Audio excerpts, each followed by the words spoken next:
تو دنیا سے مدینے جانا تو کہنا سلام، ارے مدینے جانا تو کہنا سلام، بابا سے لکھا ہے چھو کے یسر میں جب حیران ہماری سمت سے یہ عرض کیجیو مادر تمہارے بدلے ہوئے شے پہ ہم نثار پیدا معاف کیجئے گاہو کوئی قصور اگر ہماری روح کو قرآن بخشنا پڑ نہ تاشنا کاموں کو دل سے بھلائیو بابا ہمارے نام پہ پانی، ارے ہمارے نام پہ پانی پلائیو بابا لکھا ہے چھوٹ کے یسر یہ کہتے کہتے ہوئے موت کے نشان ظاہر پسینہ آ گیا ہچکی بھی لگ گئی آخر یہ کرب تھا کہ بدلتا تھا کروٹے سا پھر میں کہتی جاتی تھی اللہ حافظونا لوے بھی پھر گئی من کا بھی ڈھل گیا ہے میں دیکھتی رہی اور دم، ارے میں دیکھتی رہی اور دم نکل گیا ہے لکھا ہے چھو کے۔ آپ حضرات سے مزید سورہ فاتحہ کا التماس ہے۔ مرحومہ کا نام نجم بانو بنت امیر علی کاظم۔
رحم اللہ من قرأ الفاتحہ۔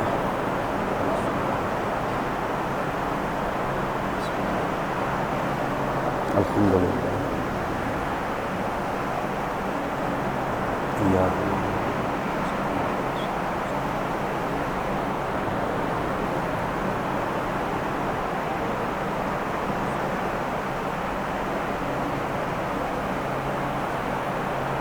لا حول ولا قوة إلا بالله العلي العظيم۔ أعوذ بالله السميع العليم من الشيطان اللعين الرجيم۔ بسم الله الرحمن الرحيم۔ الحمد لله الذي لم يتخذ صاحبة ولا ولدا ولم يكن له شريك في الملك ولم يكن له ولي من الذل وكبره تكبيرا۔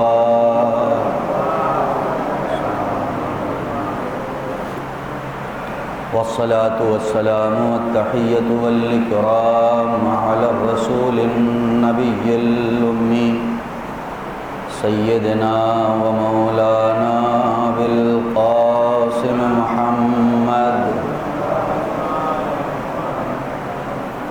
وآله الطيبين الطاهرين المعصومين ولعنة الله على أعدائهم أجمعين من الآن إلى قيام يوم الدين. أما بعد فقد قال رسول الله صلى الله عليه وآله وسلم: بسم الله الرحمن الرحيم.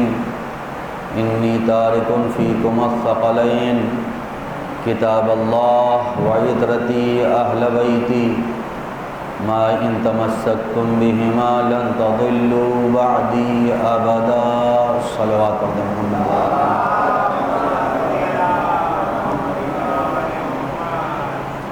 ابتداء کلام میں گزارش ہے سورہ حمد و اخلاص کی تلاوت فرما کر مرحومہ انجم بانو بنت امیر علی کاظم کی روح کو حساب.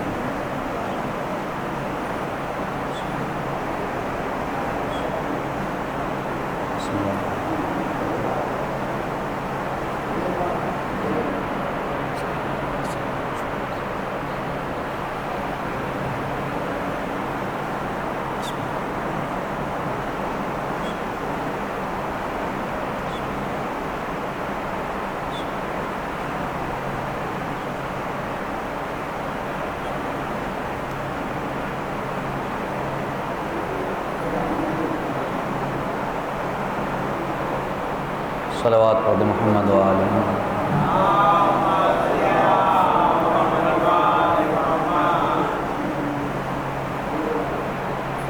نہایت ہی مشہور و معروف حدیث پیغمبر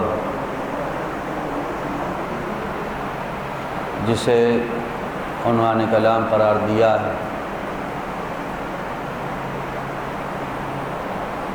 جہاں پہ نبی کریم ایک بار نہیں بلکہ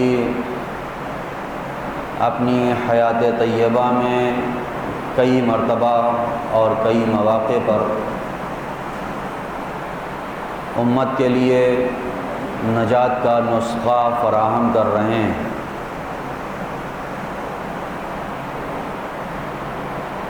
نبی ایک نسخہ ہم سب کے لیے دے رہے ہیں کہ انی تارک فیکم الثقلین کتاب اللہ وعترتی اہل بیتی. میرا خیال یہ پنکھا شور زیادہ کر رہا ہے، اس کا فائدہ کم ہے. اگر فائدہ نہ ہو تو بند ہی کر دیں اسے. صلوات پڑھ دیں محمد و آل محمد.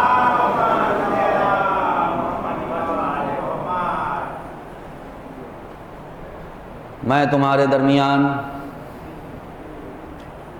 دو بھاری چیزیں چھوڑ کر جا رہا ہوں: کتاب اللہ و عترتی اہل بیتی. ایک اللہ کی کتاب ہے، دوسرے میری عترت ہے، میرے اہل بیت ہیں. ما ان تمسکتم بہما لن تضلوا بعدی ابدا. جب تک ان سے جڑے رہو گے کبھی بھی گمراہ نہیں ہوگے. ہم سب کو یہ حدیث یاد ہے. حدیث عربی میں نہ بھی یاد ہو تو اس کا ترجمہ یاد ہے. اتنا زیادہ مجالس سنی ہے ان حدیث کے ذیل میں. آخر نبی کو کیا ضرورت پڑ گئی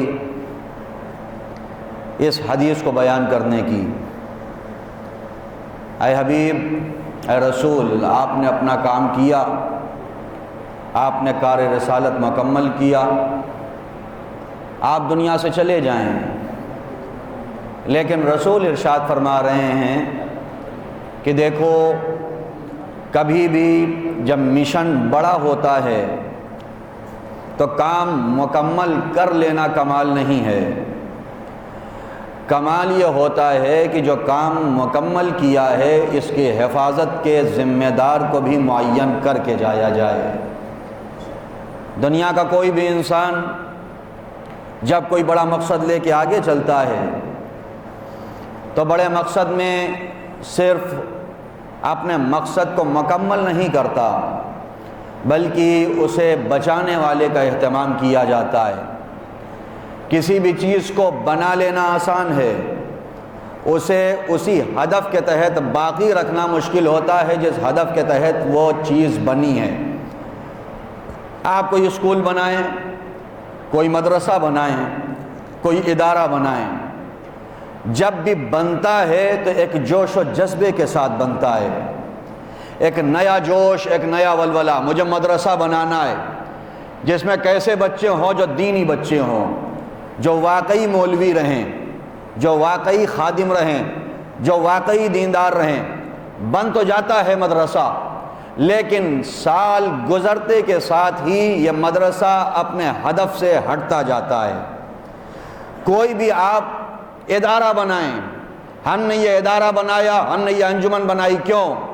اس لیے کہ اس انجمن کے تحت اب ہم پورے رانی منڈی کو جو ہے کایا پلٹ کے رکھ دیں گے۔ جس وقت ارادہ ہوتا ہے اس وقت جوش بہت زیادہ ہے، لیکن کچھ سال گزرتے کے ساتھ ہی یہ جوش ٹھنڈا پڑ جاتا ہے، جیسے ساری انجمن ویسے ہی ایک انجمن ہو۔ آپ کوئی بھی چیز بنائیں، بنانا کمال نہیں ہے، کمال تو یہ ہے کہ جسے بنایا ہے اسے بچا لے جاؤ۔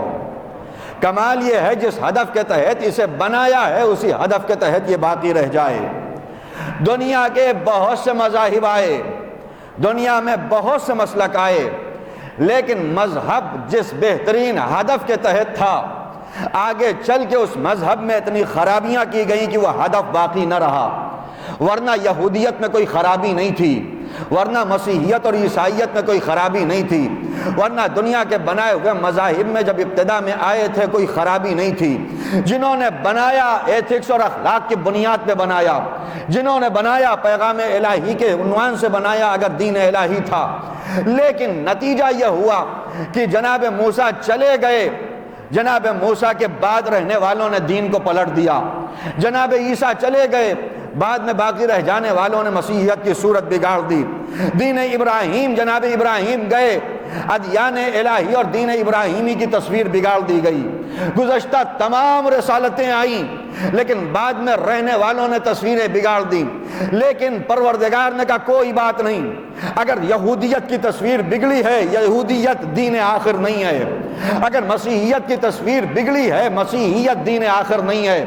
جناب موسیٰ کے بعد بھی نبی ہوں گے، جناب عیسیٰ کے بعد بھی نبی ہوں گے، جناب ابراہیم کے بعد بھی انبیاء آئیں گے، گزشتہ رسالتوں کے بعد بھی رسالتیں آئیں گی، لیکن مسئلہ پیغمبر اسلام کا کچھ یوں ہے کہ یہ رسول آخری رسول ہے، یہ دین آخری اور کامل دین ہے۔ اس کے بعد کوئی دین آنے والا نہیں، اس کے بعد کوئی رسول آنے والا نہیں۔ تو اے رسول، صرف رسالت پہنچانا نہیں ہے، آپ کو رسالت مکمل کرنا ہے۔ مکمل کیسے ہوگی؟ کہ رسالت مکمل ہوگی جب تک اس کے محافظ کا اہتمام نہ کیا جائے، جب تک بچانے والے کا انتظام نہ کیا جائے، جب تک بچانے والا نہ آ جائے۔ اسی لیے آپ دیکھیں گے کہ پیغمبر اسلام نے جتنے بھی حکم دیے پروردگار کے حکم سے، جتنے بھی پیغام پہنچائے، نماز کا حکم پہنچایا لیکن دین کامل نہیں ہوا، اس لیے کہ یہ تو پہلے بھی تھا۔ روزے کا حکم پہنچایا، دین کامل نہیں ہوا، اس لیے کہ روزہ تو پہلے والی امتوں پہ بھی تھا۔ حج پہلے والی امتیں بھی انجام دیتی تھیں اپنے طریقے سے، دین مکمل نہیں ہوا، اس لیے کہ دین مکمل تب ہوگا جب محافظ کا اہتمام کر دیا جائے۔ دین مکمل تب ہوگا جب ایسے سلسلے کو قائم کر دیا جائے کہ قیامت تک اب یہ سلسلہ قائم و دائم رہے گا۔ اسی لیے جب غدیر کے میدان پہ اپنے ہاتھوں پہ علی کو اٹھا کے کہا من کنت مولا ہو فہذا علی مولا، تب آیت نازل ہوئی الیوم اکملت لکم دینکم۔ آج دین مکمل ہوا۔ کیوں مکمل ہو رہا؟ کیا جناب ابراہیم نے مکمل دین نہیں پہنچایا؟ بھائی پہنچایا نا مکمل۔ جو اللہ نے حکم دیا تھا جناب ابراہیم نے کام پورا کیا، جناب موسیٰ نے کام پورا کیا، جناب عیسیٰ نے پورا کیا۔ سب نے اپنے جانشین بھی بنائے، لیکن جو جانشین کی فہرست تھی جانتے ہیں کیا؟ جناب ابراہیم نے اپنا جانشین بنایا، جناب اسحاق ہیں میرے جانشین، جناب اسماعیل ہیں میرے جانشین۔ جناب موسیٰ نے اپنا جانشین بنایا، یوشع ابن نون کو بنایا، جناب ہارون زندگی میں وفات پا گئے تھے، جناب یوشع ابن نون کو جانشین بنایا۔ جناب عیسیٰ نے اپنا جانشین بنایا شمعون الصفا کو۔ لیکن مسئلہ یہ ہے خلیفہ اور جانشین جو بنایا وہ بھی ایک، جب تک یہ ایک ہے تب تک دین ہے، اس کے بعد جب یہ ایک چلا جائے گا تو دین کی حفاظت کون کرے گا؟ اسی لیے پیغمبر اسلام نے، ہم یہ سوچتے ہیں کہ صرف علی کو جانشین بنایا۔ خطبہ غدیر کا مطالعہ کریں، رسول نے جب علی کو اپنے ہاتھوں پہ اٹھا کے اعلان ولایت کیا تو بہت سے لوگ یہ تھے کہ جو اب تک امیدیں لگائے تھے کہ نماز پڑھنا ہے پڑھ لیں گے، رسول جائیں گے تو اپنا نمبر آئے گا۔ بھئی آج بھی دیکھیں نوجوان ٹی شرٹ پہ لکھے رہتے ہیں کہ اپنا نمبر آئے گا، تو سب کو امید ہے کہ اپنا نمبر آئے گا۔ نماز پڑھ لیں گے، رسول آج ہیں کل نہ رہیں گے، اپنا نمبر آئے گا۔ روزہ رکھ لیں گے، اپنا نمبر آئے گا۔ حج پہ چلے جائیں گے، اپنا نمبر آئے گا۔ لیکن جب رسول نے وہاں اعلان ولایت کیا، میں تو جا رہا ہوں، تمہارا نمبر ابھی نہیں آئے گا، میں تو جا رہا ہوں، اپنے بعد جانشین معین کر کے جا رہا ہوں۔ اچھا جانشین معین کر دیا، جن کی عمریں امام علی سے زیادہ تھی انہوں نے یہ سوچا کہ اب تو ہماری حسرتوں کا جنازہ نکل گیا، لیکن کچھ ایسے تھے جن کی عمر مولا سے کم تھی، انہوں نے سوچا کوئی بات نہیں، علی ہیں، علی کے بعد تو اپنا نمبر آ ہی جائے گا۔ جیسے گزشتہ انبیاء میں ایک جانشین کے بعد ہمیں موقع مل گیا، لیکن رسول نے وہاں پہ اعلان کیا میرے بعد میرے جانشین علی ہیں، ان کے بعد حسن ہوں گے، ان کے بعد حسین ہوں گے، ان کے بعد زین العابدین، ان کے بعد محمد باقر، ان کے بعد جعفر صادق، یہاں تک کہ وہ آئے گا کہ جب تک قیامت نہ آئے گی اس کی حکومت رہے گی۔ مسئلہ کیا ہوا؟ اس کا مطلب یہ کہ حسرتیں جن کے دلوں میں ہیں وہ حسرتوں کو اپنے دلوں میں دبائے رکھیں، قیامت تک تمہارا نمبر آنے والا نہیں ہے۔ ایک صلوات پڑھ دیں محمد و آل محمد۔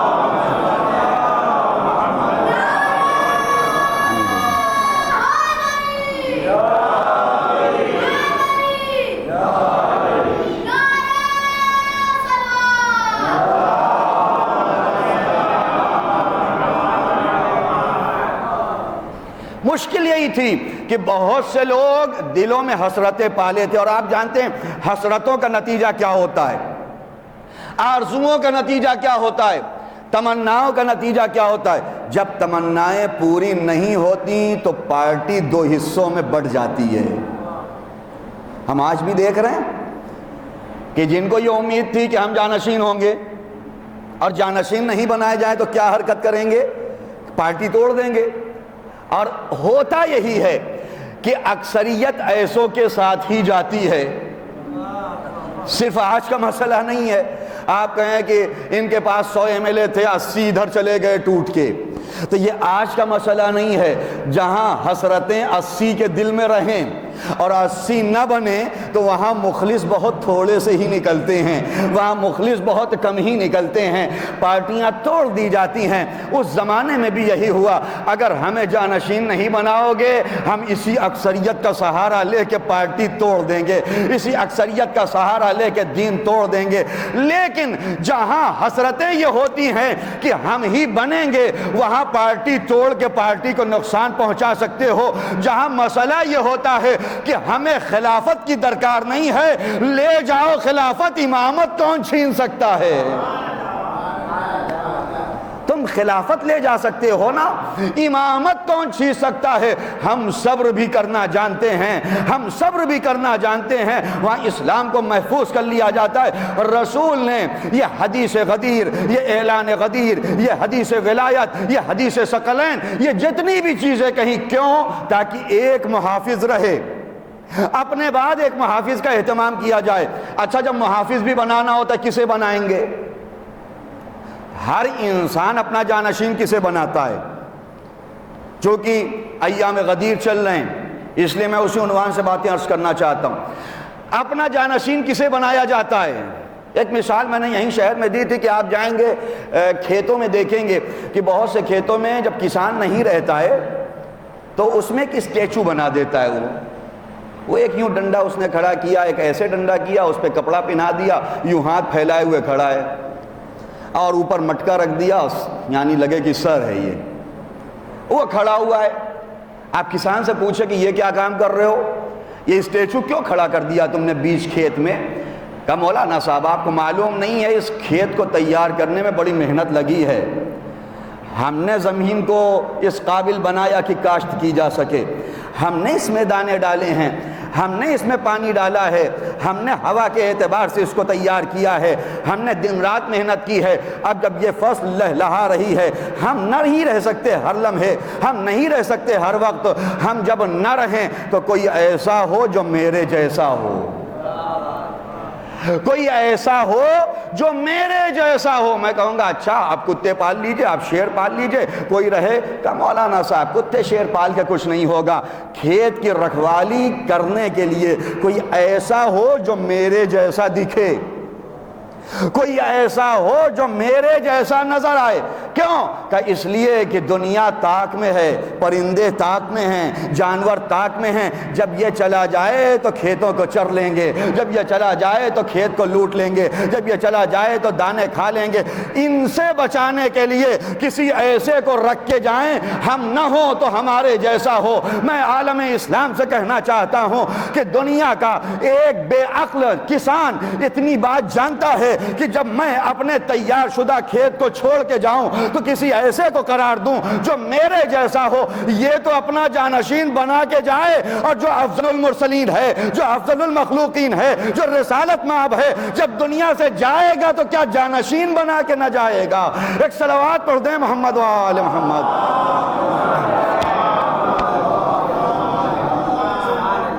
ہر انسان جاتا مولانا صاحب مجلس پڑھ دیجئے، اچھا مولانا صاحب بیمار پڑ گئے نہیں آ سکتے، مولانا صاحب کسے بھیجیں گے مجلس پڑھنے کے لیے؟ اپنے مسجد میں نماز پڑھنے والے کسی ایسے ہی آدمی کو آپ کسے بھیجیں گے؟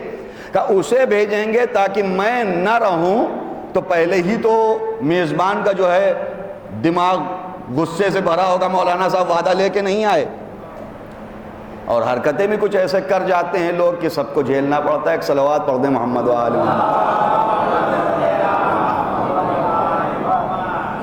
تو کسے بھیجیں گے؟ اگر بالکل خراب بھیج دیا جو مجلس نہیں پڑھ پاتا تو پہلے جو غصہ ہے وہ تو اور غصہ ہوں گے، لیکن اگر ان کو کمی کا احساس نہ ہو، کوئی بات نہیں، مولانا نہیں آئے تو کیا ہوا، جو آئے انہوں نے بھی بڑی اچھی مجلس پڑھ دی، جو آئے یہ بھی اس جیسے تھے، جو آئے ویسے ہی ان کا خطاب تھا، اس سے اچھا خطاب، اس جیسا خطاب، تو میزبان اب کچھ نہیں بولے گا، فون کرے گا مولانا صاحب آپ کی کمی محسوس نہیں ہوئی۔ کیوں؟ اس لیے کہ اسے بھیجا جو میرے جیسا تھا،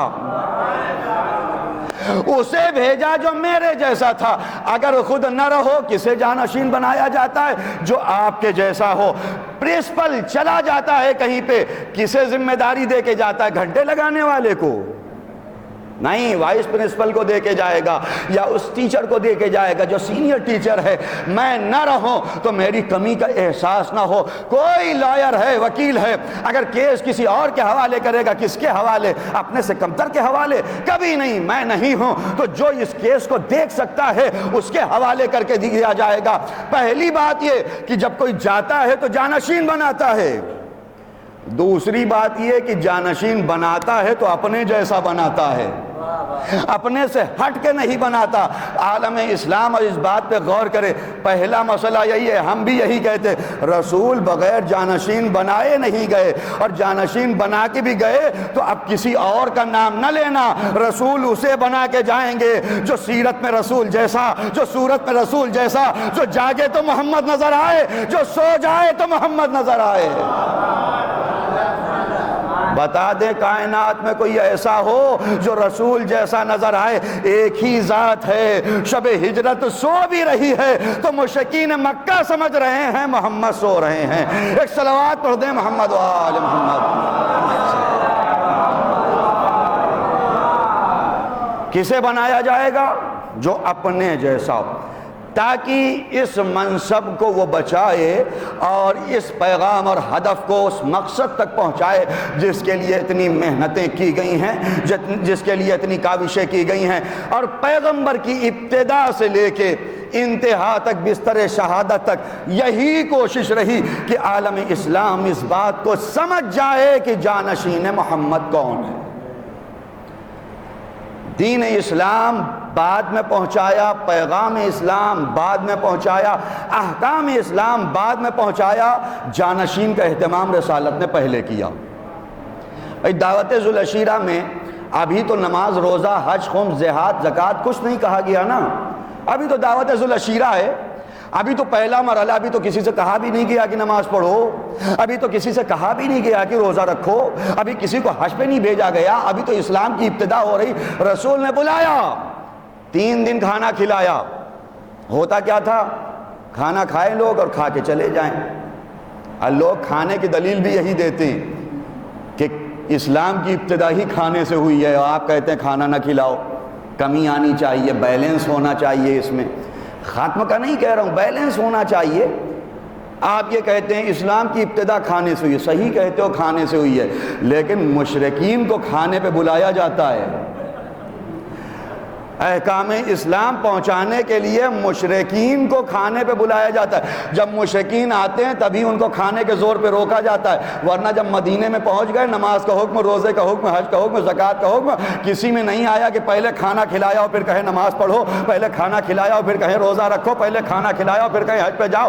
نہیں، مشرکین مکہ ہیں، بغیر کھائے رکیں گے نہیں، اسی لیے رسول پہلے کھلاتے تھے، پہلے کھلا دیتے تھے، حالانکہ نقصان ہوتا تھا۔ پہلے کھلائیں اور کھا کے یہ بھاگ جائیں، سنے بھی نہیں، اور شاید ہم نے وہیں سے درس لے بھی لیا ہے کہ پہلے نہ کھلاؤ نہ پہلے تبرک بانٹو، ورنہ یہ کھا کے اور تبرک لے کے چلے جائیں گے، کوئی سننے والا نہیں رہے گا۔ ایک صلوات پڑھ دیں محمد و آل محمد۔ وہاں نماز روزے کی بات نہیں ہو رہی، رسول نے کہا اللہ ایک ہے، میں اس کا رسول ہوں، ایک عظیم ذمہ داری لے کے میں آیا ہوں، کون ہے جو اس میں میری مدد کرے گا؟ جو میری مدد کرے گا وہی میرا جانشین ہے۔ یا رسول اللہ ابھی کہیں نماز روزہ کروائیے، ابھی جانشین کی بات کیوں کر رہے ہیں؟ یہ تو بعد کی باتیں ہیں۔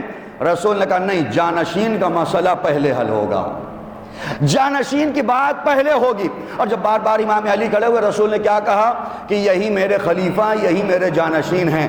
اتنا تو ابو لہب بھی جانتا تھا کہ جانشینی کس بات کو کہتے، اسی لیے پلٹ کے جناب ابو طالب سے کہا اے ابو طالب مبارک ہو، ابھی تک تو بھتیجے کی بات ماننا پڑتی تھی، اب بیٹے کے پیچھے پیچھے بھی چلنا پڑے گا۔ جناب ابو طالب نے کہا یہ بھتیجا نہیں ہے، یہ اللہ کا نمائندہ ہے، یہ جدھر لے جائے گا ابو طالب ادھر جائے گا۔ ایک صلوات پڑھ دیں محمد و آل محمد۔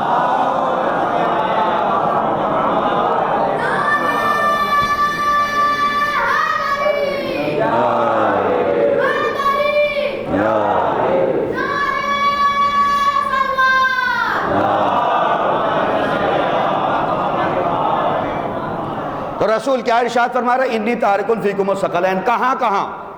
رسول جب مدینے میں تھے، رسول نے کئی بار اس حدیث کی تلاوت کی، جگہ جگہ پہ مجمع میں بار بار، کوئی ایک بار نہیں ہے یہ حدیث ثقلین۔ یہاں تک کہ جب آخری حج کے لیے گئے، راوی انس ہیں، انس کہتے ہیں میں نے دیکھا رسول ایک اونٹ پہ سوار تھے، اور اونٹ کا نام بھی کچھ قصوہ وغیرہ بیان کیا گیا، میں نے دیکھا رسول اس پہ سوار تھے اور حاجیوں کے درمیان گھوم رہے ہیں، اور گھوم گھوم کے کہہ رہے ہیں انی تارکن فیکم الثقلین کتاب اللہ و عترتی اہل بیتی۔ رسول مکے میں گھوم گھوم کے کہہ رہے ہیں۔ رسول نے جب امام علی کی ولایت کا اعلان کیا، من کنت مولا، بعد میں کہا ہے، ابتدا میں یہی کہا انی تارکن فیکم الثقلین، خطبہ غدیر میں تمہارے درمیان 2 بھاری چیزیں چھوڑ کے جا رہا ہوں۔ رسول جب بستر شہادت پہ آ گئے، پیغمبر نے ارشاد فرمایا کہ لاؤ کاغذ قلم لاؤ، میں تمہارے لیے نسخہ لکھ دیتا ہوں۔ کچھ لوگوں نے کیا کہا کہ نہیں دیجئے، بیمار چل رہے ہیں، یہاں تک کہ صحیح بخاری کا بھی جملہ ہے کہ ایک بزرگ شخصیت نے کہا کہ ان کے دماغ پہ بخار کا اثر ہو گیا، نعوذ باللہ، استغفر اللہ، کہ رسول کے دماغ پہ بخار کا اثر ہے اس لیے ایسے بول رہے ہیں، ایسا ان کو چھوڑ دو۔ شور اتنا ہوا کہ رسول نے کہا سب باہر نکل جاؤ۔ رسول وہ نسخہ نہیں لکھ سکے۔ جب لکھ نہ سکے تو رسول نے پھر زبان سے کہا انی تارکن فیکم الثقلین، میں تمہارے درمیان 2 بھاری چیزیں چھوڑ کے جا رہا ہوں، میں تمہارے درمیان۔ یہ بار بار ثقلین ثقلین ثقلین کیوں؟ تاکہ امت سمجھ جائے کہ رسالت کے بعد کس کی طرف رجوع کرنا ہے۔ انس ہی کہتے ہیں کہ پیغمبر بستر شہادت میں مجھ سے کہا لاؤ میری شمشیر، لاؤ میرا عصا، لاؤ میرا امامہ، لاؤ میری انگوٹھی۔ جب آ گئی ساری چیز، کہا جاؤ علی کو بلا کے لے آؤ۔ جاؤ علی کو بلا کے لے آؤ۔ جب مولا آ گئے، شمشیر ان کے حوالے کی، امامہ ان کے حوالے کیا، انگوٹھی ان کے حوالے کی، عصا ان کے حوالے کیا۔ انس نے کہا یا رسول اللہ یہ علی کے حوالے کیوں کر رہے ہیں؟ کہا تاکہ تم سمجھ جاؤ جس کے حوالے انگوٹھی کی جاتی ہے جانشین وہی ہوتا ہے، جس کے حوالے امامہ کیا جاتا ہے جانشین وہی ہوتا ہے۔ آج بھی ہمارے یہاں جب کوئی مر جاتا ہے نا باپ، تو باپ کی کچھ چیزیں ہوتی جو میراث میں نہیں جاتی، جو بڑے بیٹے کو ڈائریکٹ مل جاتی ہیں۔ اس میں عصا ہے، اس میں انگوٹھی ہے۔ یہ کیوں دی جا رہی ہے؟ یہ اس لیے تاکہ انگوٹھی ملنے کا مقصد یہ ہے کہ باپ کی جگہ پہ اب یہی ہے، اس کے علاوہ کوئی نہیں ہو سکتا۔ ہمارے بہت سی جگہ پہ رواج ہے کہ جب سوم کا مرحلہ آتا ہے بڑے بیٹے کو بٹھاتے ہیں، اس کے سر پہ امامہ باندھا جاتا ہے۔ یہ امامہ کیوں باندھا جا رہا ہے؟ اے بڑے بیٹے، اب ساری ذمہ داری جو باپ نبھاتا تھا وہ ذمہ داری تمہارے کاندھے پہ، تمہارے سر پہ آ گئی ہے۔ دنیا سمجھ جائے اب یہی ذمہ دار ہے۔ رسول نے غدیر میں اپنا امامہ علی کے سر پہ نہیں باندھا ہے، امت کو بتا دیا کہ رسالت کے بعد ذمہ دار امت علی ہیں، ان کے علاوہ کوئی اور نہیں۔ ایک صلوات پڑھ دیں محمد و آل محمد۔ اب اس کے بعد کائنات کچھ بھی لاتی رہے، مولا کے مفاہیم نکالتی رہے، مولا کے بڑے ترجمے ہیں، مولا کا ترجمہ بھائی ہے، مولا کا ترجمہ دوست ہے، کہتے رہو۔ آقا محسن قراتی نے ایک مثال عرض کی تھی کہ دو دوست تھے، اب ایک دوست شیعہ، ایک دوست مذہب مخالف، آپس میں ڈیبیٹ ہوتی رہتی تھی، بحثیں ہوتی رہتی تھی۔ اب یہ دلیلوں پہ دلیلیں تھے، وہ نہیں مانے۔ غدیر کا مسئلہ پیش کیا، نہیں مانا، کہا نہیں وہ غدیر، رسول نے کہا تھا جو مجھے چاہتا ہے وہ علی کو بھی چاہے، جو مجھے دوست رکھتا ہے وہ علی کو بھی دوست رکھے۔ انہوں نے کہا کوئی بات نہیں، دوستی ہی کا مسئلہ ہے، اگر بھائی چارگی کا مسئلہ ہے ایک دن تو ہم واضح کر ہی دیں گے۔ ایک دن دوست دونوں ایک کوارٹر میں رہتے تھے، کمرے میں رہتے تھے۔ دوسرا دوست ایک دن آفس کے لیے نکلا صبح اپنے کام سے۔ اب جو آفس جانے والے ہوتے کتنی جلدی میں ہوتے ہم سب جانتے ہیں، خاص طور سے کمروں میں رہنے والے۔ گھروں میں رہنے والوں کی بیویاں سب تیار کر دیتی ہیں، آمادہ کر دیتی ہیں، وہ شادی شدہ ہے۔ لیکن جو بیچارہ بیچلر یا اکیلے بالکل رہنے والا، تنہائی میں شادی شدہ بھی ہو، تنہائی میں رہنے والا، وہ کیا ہے، وہ تو 8:55 پہ اٹھے، برش کیا، جلدی سے سر میں پانی وانی لگایا، تیار ہوئے، جوتا پہنا، کیسے بھاگے، دیر ہو رہی ہے، تاخیر ہو رہی۔ اب وہ دوست چلا، گھر سے نکل کے، کوارٹر سے نکل کے گیا، ابھی 1.5 کلومیٹر پہنچا تھا کہ جو دوسرے دوست علی کا چاہنے والا، اس نے اپنے ایک اور ساتھی کو بلایا، کہا جاؤ ان کو بلا لاؤ۔ وہ جو گئے آفس، جاؤ دوڑ کے بلا لاؤ، ابھی بہت دور نہیں، گول پارک تک پہنچے ہوں گے۔ یہ میں کہہ رہا ہوں گول پارک، آپ کے یہاں کی داستان نہیں ہے۔ ایک صلوات پڑھ دیں محمد و آل محمد۔ جاؤ بلا لاؤ، ان سے کہنا بڑا ضروری کام ہے، آ جانا، رکنا نہیں۔ اب وہ گئے، دوڑ کے گول پارک پہ پکڑ لیا ان کو، چلیے آپ کے دوست بلا رہے ہیں، کہا ابھی وہیں سے آ رہے ہیں، آفس جا رہے ہیں، بڑا ارجنٹ ہے، جلدی ہے، اب بعد میں مل لیں گے، شام میں پھر آئیں گے ملنے۔ کہا نہیں، کہا بالکل ابھی ہی آئیں۔ ارے بھائی دیکھ رہے ہیں اتنا ٹائم ہو گیا ہے، کیسے دوست ہیں، چلو اچھا آتے ہیں۔ ان کو پکڑ کے لائے، یہاں آئے کمرے میں، یہ شیعہ دوست تھا، علی کا چاہنے والا تھا۔ جب آئے، ہاں بتائیے بھائی کیا کام ہے، بڑی جلدی میں ہم جا رہے تھے۔ کہا بڑا چاہتے ہیں آپ کو ہم، آپ میرے بھائی ہیں، ہم بہت دوست رکھتے ہیں آپ کو، بڑا پیار کرتے۔ کہا کام بتائے، کہا بس اتنا ہی کام تھا، یہی بتانا تھا کہ بہت چاہتے ہیں آپ کو، آپ میرے بھائی ہیں، میں آپ کا بھائی ہوں، آپ میرے دوست ہیں، میں آپ کا دوست ہوں۔ ایک مرتبہ آگ بگولا ہو گیا، اتنا سا بتانے کے لیے کہ میرے دوست ہیں، میرے بھائی ہوں، تو میں جانتا ہوں، ساتھ میں رہتا ہوں، آپ نے مجھے وہاں سے بلوا لیا، دھوپ میں دوڑا دوڑا آیا، صرف یہ سننے کے لیے کہ میرے بھائی ہیں، صرف یہ سننے کے لیے میرے دوست ہیں۔ پلٹ کے اس دوست نے کہا آج آپ کو غصہ آ رہا ہے، کل 1.25 لاکھ حاجیوں کو بھری دوپہر میں رسول روک رہے ہیں، اور صرف اتنا کہیں کہ علی میرے دوست ہیں، صرف اتنا کہیں علی میرے بھائی ہیں، جنہوں نے پہلے ہی بال منڈا دیے ہوں، کیا حال رہا ہوگا۔ کہ اس کا مطلب بات بھائی یا دوست کی نہیں تھی، کوئی امپورٹنٹ کام تھا۔ ایک صلوات پڑھ دیں محمد و آل محمد۔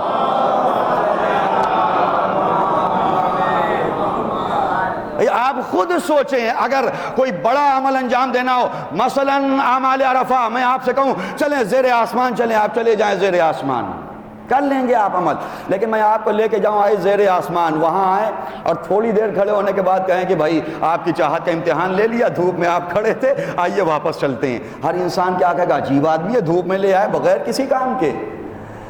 رسول نے دھوپ میں روکا، مجمع کو روکا، کیا یہ بتانے کے لیے کہ جو مجھے چاہتا ہے علی کو چاہے؟ یہ تو آج سے 25 بار 50 بار 1000 بار رسول کہہ چکے، سب دیکھ چکے۔ کوئی امپورٹنٹ کام تھا اور کیا تھا؟ بس یہی کہ آج سے دنیا ایک نصاب کو لے لے، ایک نظام کو لے لے جسے نظام ولایت کہا جاتا ہے، جسے نظام امامت کہا جاتا ہے۔ الستو اولا کا مفہوم یہ نہیں تھا کہ صرف زبانی مولا تسلیم کر لو، زبانی تو غدیر میں نہ جانے کس نے تسلیم کیا، ہم نے بعد میں تسلیم کیا۔ اگر عالم زر کو چھوڑ دیں، یہاں کی بات کر رہا ہوں، انہوں نے پہلے مانا، لیکن جنہوں نے پہلے بخن کہا تھا آج کہاں پہنچ گئے؟ زبانی اس ولایت کو لینا ہی نہیں ہے، نظام ولایت کو اپنے عملی زندگی میں اتارنا ہے۔ عملی زندگی میں اتارنے کا مفہوم کیا ہے؟ عملی زندگی میں اتارنے کا مفہوم یہ ہے کہ وہ چاہیں جو ہمارا مولا چاہے۔ اگر معصومین کا کمال یہ وما تشاءون الا ان یشاء اللہ، ہم لوگ یہی کہتے کہ اہل بیت تو کچھ نہیں چاہا، وہی چاہا جو اللہ نے چاہا، تو جب یہ سلسلہ آگے بڑھے گا تو ہم بھی وہی چاہیں جو ہمارا مولا چاہے، ہم بھی وہی چاہیں جو ہمارا مولا چاہے۔ دیکھیں دو ارادے ہوتے، ایک ہمارا ارادہ، ایک ہمارے مولا کا ارادہ۔ کبھی کبھی دونوں ایک ہوتے ہیں، اس سے بہتر کچھ نہیں، کبھی ٹکراؤ ہو جاتا ہے۔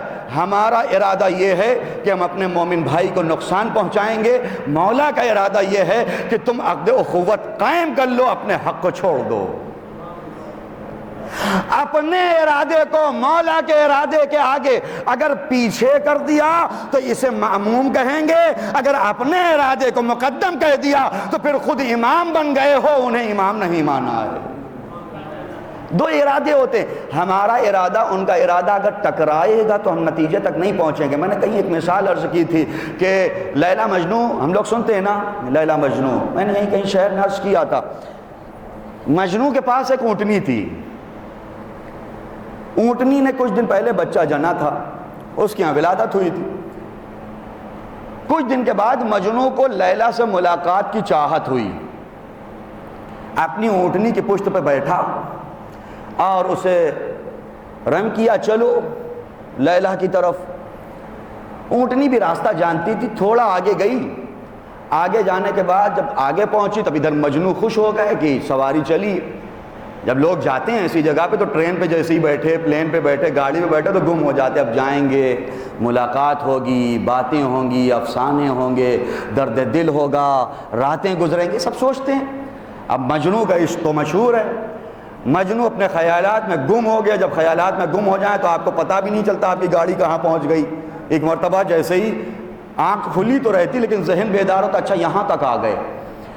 مجنوں گم ہو گیا خیال میں، جب تک وہ تازیانے مار رہا تھا اونٹنی چل رہی تھی، جہاں خیالات میں گم ہوا اب دوبارہ جب آنکھ اس کے کھلی دیکھا جہاں سے چلے تھے وہیں آ گئے، اس لیے کہ اس کے تو بچہ ہوا ہے ابھی کچھ دن پہلے، اونٹنی کا عشق ادھر ہے۔ پھر اس نے مارا، اونٹنی چلی، پھر خیالات میں گم ہو گئے مجنوں کہ اب پہنچیں گے، ملاقات ہوگی لیلا سے۔ پھر آنکھ کھلی، دیکھا جہاں سے چلے تھے وہی واپس آ گئے۔ تیسری مرتبہ جب یہی ہوا تو مجنوں اونٹنی کے پشت سے اتر آیا اور اس نے ایک جملہ کہا، اے مجنوں تو اپنے منزل تک نہیں پہنچ سکتا، اس لیے کہ اونٹنی جس پہ تو سوار ہو رہا ہے اونٹنی کا عشق الگ ہے، تیرا عشق الگ ہے۔ وہ اپنے عشق کی طرف جا رہی ہے جو اس کا بچہ ہے جو کچھ دن پہلے پیدا ہوا ہے، تو اپنے عشق کی طرف جا رہا ہے۔ ایسی سواری ڈھونڈ کہ سواری کا عشق بھی وہی ہو، تیرا عشق بھی وہی ہو، تب ہی اپنے مقصد تک پہنچے گا۔ مسئلہ یہی ہے کہ پروردگار نے اپنے نبی کی زبانی ایک جملہ کہلایا تھا، میرے اہل بیت کی مثال کشتی نوح جیسی ہے، اگر اللہ تک پہنچنا ہے اس کشتی پہ بیٹھو جس کا مقصد اللہ ہے، جس کا مقصد غیر اللہ ہے وہ تمہیں نہیں پہنچا سکتا۔ ایک صلوات پڑھ دیں محمد و آل محمد۔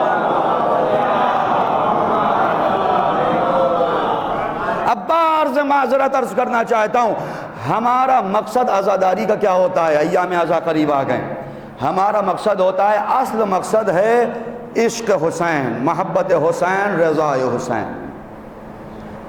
اگر مقصد اس سے پلٹا تو اونٹنی جائے گی تو تھوڑا آگے تک، لیکن منزل تک نہیں پہنچا سکتی۔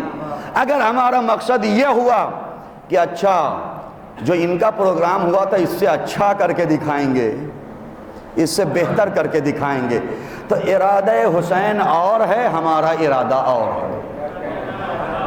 ہم مجلس کر تو سکتے ہیں، جلوس کر تو سکتے ہیں، اونٹنی تازیانے کے زور پہ تھوڑی دور جائے گی، لیکن جہاں سے ہمارا دھیان بھنگ ہوا، جہاں سے ہمارا ذہن بھٹکا، وہاں سے یہ پلٹ جائے گی۔ مقصد الگ ہے۔ رسول نے اگر ولایت کا پیغام پہنچایا ہے، یعنی تابع رہنا، یعنی ان کے پیچھے پیچھے چلنا، اسی لیے جگہ جگہ پہ رسول یہ نظام ولایت دے رہے تھے، انی تارک فیکم الثقلین، میں ترک کر کے جا رہا ہوں، چھوڑ کے جا رہا ہوں تمہارے درمیان دو بھاری چیزیں۔ ایک اور جملہ عرض کرنا چاہتا ہوں اسی حدیث سے اقتباس کرتے ہوئے کہ اس میں بھی آپ دیکھیں گے کہ دو لفظ ہے، ایک ہے تاریک، ایک ہے ترکہ۔ جو چھوڑ کے جاتا ہے اسے کہتے ہیں تاریک۔ رسول کہتے ہیں انی تاریک، میں تاریک ہوں، میں تمہارے درمیان یہ چیزیں چھوڑ کے جا رہا ہوں۔ ایک ہے ترکہ، جسے چھوڑ کے آدمی جاتا ہے، جسے میراث سمجھ لے۔ ہمیشہ ہوتا یہ ہے کہ انسان ترکے کو جب دیکھتا ہے نا تو اسے اندازہ ہو جاتا ہے کہ تاریک کیسا تھا۔ ترکے کو دیکھ کے تاریک کی خبر ہو جاتی ہے۔ کوئی بھی صاحب، آپ کسی کے گھر میں گئے، میرے گھر میں پہنچے، آپ نے دیکھا، میں دنیا سے گزر چکا ہوں، آپ نے دیکھا کہ امامہ رکھا ہے، ابا کبا رکھی، جو نہیں بھی جانتے وہ سمجھ جائیں گے اس گھر والا مولانا تھا۔ کیسے سمجھے؟ کہا رہے امامہ رکھا ہوا ہے، ابا کبا رکھی ہے، مولانا۔ کسی کے گھر میں جائیں، باہری روم میں آپ دیکھیں کہ سارے کرکٹر کی فوٹو لگی ہوئی ہے، بیٹ ویٹ لگا ہے، ٹرافیز لگی ہیں، میڈل لگے ہوئے ہیں، اچھا یہ کرکٹر رہے ہوں گے۔ کہیں پہنچے آپ دیکھیں کہ عزاداری کی چیزیں لگی ہوئی ہیں، آپ پہ بڑے عزادار تھے یہ۔ اب حسب ذوق ہے، کہیں آپ پہنچے، آپ نے دیکھا ماڈلز، ایکٹریس وغیرہ کی تصویریں لگے تو آپ سمجھ جائیں گے کہ یہ بھی صاحب ذوق تھے۔ کیسے پہچانا؟ آپ تو نہیں جانتے تھے ان کو؟ کہ مولانا صاحب ترکے کو دیکھ کے تاریخ کی عظمت پتہ چل جاتی ہے۔ ترکہ جیسا ہے اسے دیکھ کے سمجھ میں آ جاتا ہے تاریخ کیسا رہا ہوگا۔ کسی کے گھر میں پہنچے، آپ نے دیکھا کہ واش بیسن پورا گندا ہے، سمجھ گئے یہ گٹکھا پان والے ہیں، ان کو بھی اپنا شوق ہے، یہ کھانے والے۔ کہیں آپ پہنچے، آپ نے دیکھا جگہ جگہ قرآن کے سورے لگے ہوئے ہیں اور قرآن کی تلاوت ہو رہی، آپ سمجھ جائیں گے یہ بیچارہ قرآن سے بڑا قریب ہے۔ اور لفظ بیچارہ اس لیے کہا کہ ہم لوگ سمجھتے ہیں یہ قرآن سے بڑا نزدیک ہے۔ کیسے سمجھے؟ کہا ترکے کو دیکھ کے تاریخ کا اندازہ ہو گیا۔ رسول کو امی کہنے والوں، اے عالم اسلام جو اپنے رسول کو تم جاہل سمجھتے ہو، میرے رسول نے کبھی جو ہے علم کلام نہیں کیا۔ ارے تم نہیں جانتے علم کلام نہیں کیا، نہیں بھی کیا۔ ترکے کو دیکھو، تاریخ کی عظمت خود سمجھ میں آ جائے گی۔ جن کے ترکے کا کمال یہ ہے کہ منبر پہ آ کے کہہ رہے ہیں سلونی قبل ان تفقدونی، وہ تاریخ کتنا عظیم رہا ہوگا۔ جن کے ترکے کا کمال یہ ہے کہ سارا خشک و تر اس قرآن میں سمایا ہے، جو اسے چھوڑ کے گیا ہے وہ کتنا عظیم ہوگا۔ ایک صلوات پڑھ دیں محمد و آل محمد۔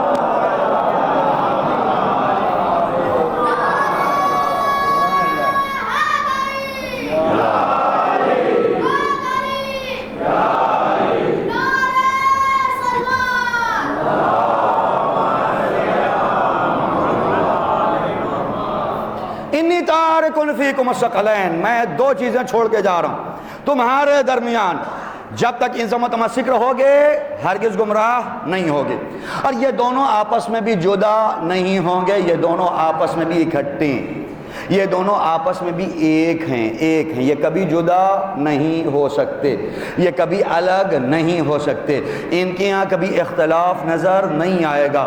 اور اسی لیے الحمدللہ اللہ کا شکر ہے ہم نے انہیں مانا ہے جہاں ذرہ برابر بھی اختلاف نہیں رہا۔ ہم مطمئن اسی لیے ہیں کہ ہم نے انہیں مانا ہے جہاں ذرہ برابر بھی اختلاف نہیں رہا ہے. ہم نے انہیں نہیں مانا کہ پہلا کچھ کہے دوسرا کچھ کہے, تیسرا کچھ کہے چوتھا کچھ کہے, پانچواں کچھ کہے چھٹا کچھ کہے. جہاں ایک کہہ رہا ہے ایک کہہ رہی ہے کہ یہ یہودی ہو گیا اسے مار دو, ایک کہہ رہا ہے کہ بیت المال لوٹ لو, ایک کہہ رہا ہے اپنے گھر والوں کو بنا دو, ایک کہہ رہا ہے ابھی تک یہ خلافت اچھی نہیں تھی, ایک کہہ رہا ہے یہ برے تھے, ایک کہہ رہا وہ برے تھے. جہاں اتنی الجھن ہو ہم نے انہیں نہیں مانا ہے, ہم نے انہیں مانا ہے جہاں پہلے کو دیکھو تو وہ بھی محمد, درمیان کو دیکھو تو وہ بھی محمد, آخری کو دیکھو تو وہ بھی محمد. جہاں ذرہ برابر بھی اختلاف نہیں ہے. بیداری تو چھوڑ دیں, اگر خواب میں بھی کوئی داستان ہوئی ہو تو اختلاف نہ ہوا. اور راوی کہتا ہے میں امام رضا علیہ السلام آئے ہوئے تھے مدینے میں, میں نے خواب دیکھا ایک شب پہلے کہ مسجد النبوی میں پیغمبر اسلام بیٹھے ہیں, زمان امام رضا کی گفتگو ہے, یعنی نبی کے جانے کے بہت بعد 150 سال کے بعد. میں قریب پہنچا مسجد النبوی میں, ممبر پہ رسول تشریف فرمایا, میں قریب پہنچا, میں نے دیکھا کہ خرمے کی تشت رکھی ہوئی ہے. میں نے سلام کیا, السلام علیکم یا رسول اللہ. رسول نے جواب دیا علیکم السلام. میں قریب گیا, میں نے کہا یا رسول اللہ خرمہ عنایت فرمائیے. رسول نے ایک مشت خرمہ اٹھایا میرے ہاتھ میں دے دیا. میں نے اسے شمار کیا, 18 خرمے تھے.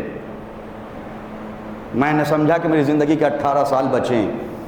بیدار ہوا, میں اٹھا, بہت خوش تھا, رسول کی زیارت ہو گئی. ابھی اٹھا تھا کہ ایک مرتبہ شور ہوا. میں نے کہا شور کیسا ہے؟ کہا امام رضا تشریف لائے ہیں. دور امام رضا کی داستان, امام رضا تشریف لائیں. میں دوڑ کے گیا مسجد النبوی میں, دیکھا جہاں پیغمبر تشریف فرما تھے وہیں امام رضا تشریف فرما ہے. جو خواب میں ہوا ہے بیداری میں بھی اس میں کوئی فرق نہیں. اور میں نے دیکھا جیسے ان کے پہلو میں خرمے کی تشت تھی ویسے امام کے پہلو میں بھی خرمے کی تشت ہے.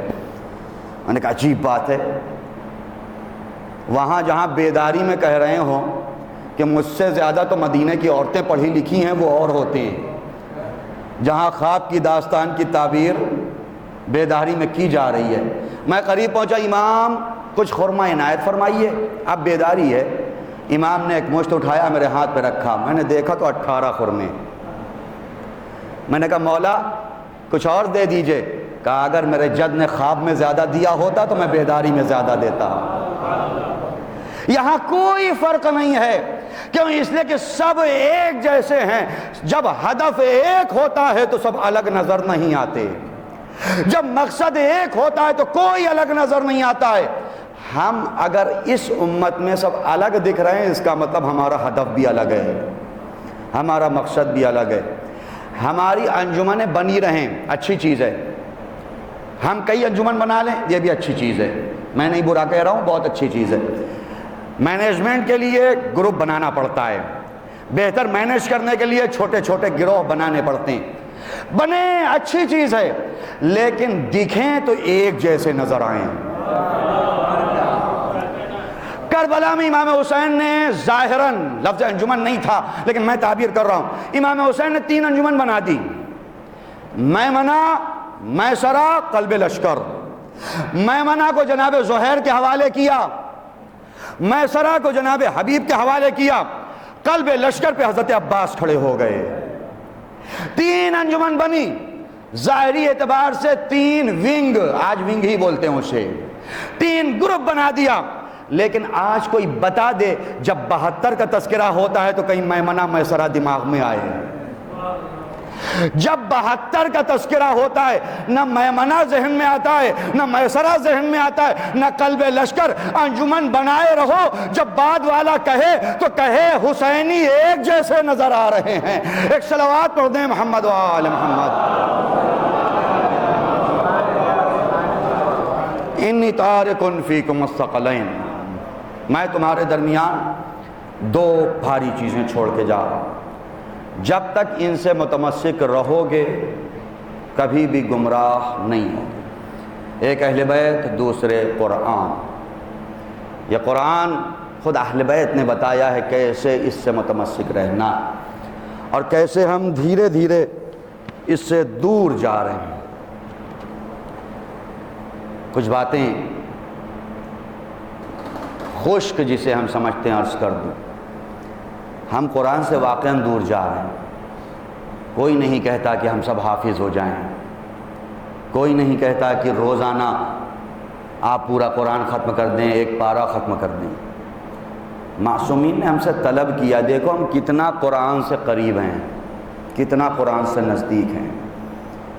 جناب زہرا نے رسول کے جانے کے بعد صرف مرثیہ نہیں پڑھا، صبت علیہ تو ایک جملہ تھا جناب زہرا کا جو درد دل عرض کرتی تھی، لیکن اس بیت الحزن میں جناب زہرا صرف روتی نہیں تھیں، بیت الحزن میں قرآن کریم کی تلاوت کر کر کے روتی تھی۔ وما محمد الا رسول قل لا اسألکم علیہ اجرا الا المودۃ فی القربى۔ اے رسول، یہ کہا تھا نا آپ نے کہ اجر رسالت اہل بیت کی محبت چاہیے، اے رسول فاطمہ کو تنہا کر دیا گیا، اجر رسالت ایسے دیا گیا ہے کہ میری پسلیاں ٹوٹ گئی ہیں۔ اگر شہزادی روتی بھی ہیں تو قرآنی آیات کی روشنی میں رو رہی ہیں۔ اے رسول، آپ نے کہا تھا نقول لا اسألکم علیہ اجرا الا المودۃ فی القربى۔ یا رسول اللہ، کہاں ایسی محبت کی جاتی ہے؟ جب کوئی مر جاتا ہے نا تو اسے انتظار نہیں کرنا پڑتا، لوگ آ جاتے ہیں کلیجے سے لگانے کے لیے، لوگ آ جاتے ہیں پرسہ پیش کرنے کے لیے۔ مرحومہ کی مجلس ہے، میں ان کے ورثہ سے کہوں گا جب مرحومہ دنیا سے گئیں آپ کو کلیجے سے کتنے لوگوں نے لگایا ہوگا، آپ کو کتنے لوگوں نے پرسہ پیش کیا ہوگا۔ آپ کی بہن چلی گئی، آپ کی ماں چلی گئی، آپ کے گھر والی چلی گئی، پرسہ سب پیش کر رہے ہیں۔ یہی تو انداز ہوتا ہے۔ کہیں دنیا میں پرسے کا انداز یہ دیکھا کہ آ کے دروازے پہ آگ لگا دی جائے، آ کے جلتا ہوا دروازہ گرا دیا جائے، آ کے پسلیاں توڑ دی جائے؟ جناب زہرا یہی بیان کر رہی ہیں، قل لا اسألکم علیہ اجرا الا المودۃ فی القربى۔ اے رسول خدا، اجر رسالت ایسے ہی ادا کیا جا رہا ہے۔ یا رسول اللہ، میں تھی، پشت پہ 20 افراد تھے، وہ زور لگا رہے تھے، فاطمہ کہاں تک حفاظت کرتی؟ در و دیوار کے درمیان فاطمہ پس گئی۔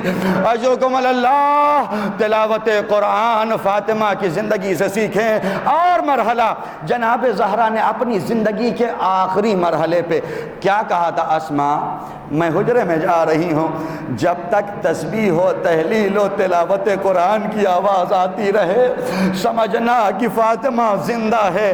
جب یہ تلاوت کی آواز ختم ہو جائے سمجھنا فاطمہ دنیا سے گزر گئی۔ یعنی حیات فاطمہ کی نشانی قرآن ہے، زندگانی فاطمہ کی علامت قرآن ہے۔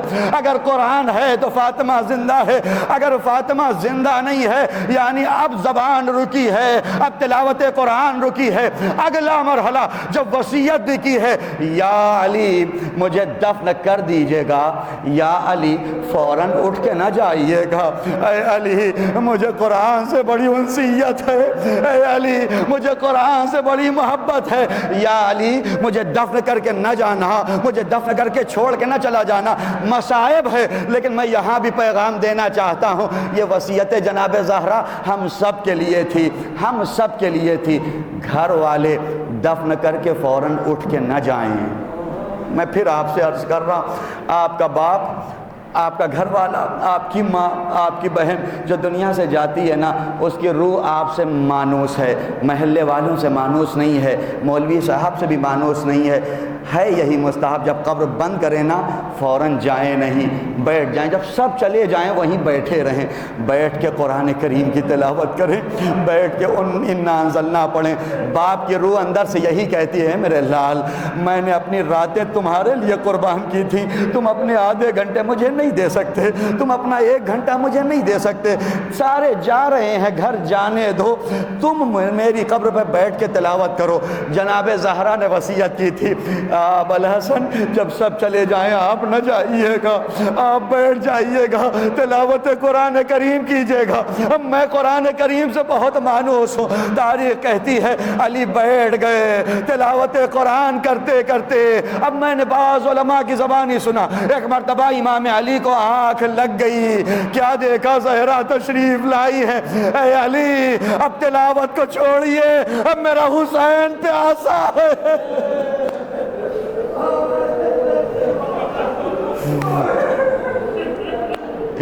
اے علی تلاوت چھوڑیے، گھر پہ میرا حسین پیاسا ہے، جائیے حسین کو پانی پلائے، مجھے حسین کی پیاس برداشت نہیں ہے۔ میں کہوں گا اے مادر کرام یا حسین، آج حسین کی لمحہ بھر کی پیاس برداشت نہ ہوئی، کل کربلا کا میدان زمین سے آسمان تک حسین کو دھواں دھواں نظر آئے گا۔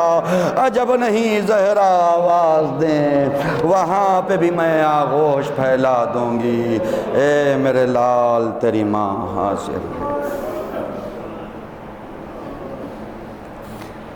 وَسَيَعْلَمُ الَّذِينَ ظَلَمُوا أَيَّ مُنقَلَبٍ يَنقَلِبُونَ إِنَّا لِلَّهِ وَإِنَّا إِلَيْهِ رَاجِعُونَ رِضًا بِقَضَائِهِ وَتَسْلِيمًا لِأَمْرِهِ الہی بحق زہرا وابیہا وبعلہا وبنیہا والسر المستودع فیہا۔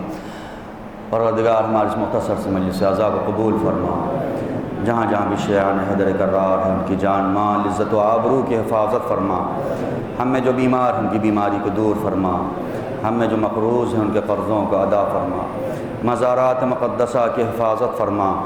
پروردگار مرحومہ کو جوار شہزادی کونین میں جگہ عطا فرما، ہمارے امام کے ظہور میں تعجیل فرما، ہمیں ان کے اعوان انصار میں شمار فرما۔ ربنا تقبل منا انکا انت السمیع العلیم۔ سورہ حمد اور سورہ اخلاص کی تلاوت فرما کر مرحومہ انجم بانو بنت امیر علی کاظم کی روح کو صرف فرما۔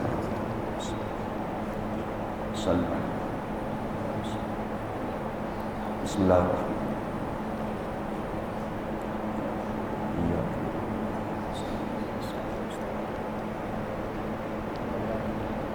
بسم اللہ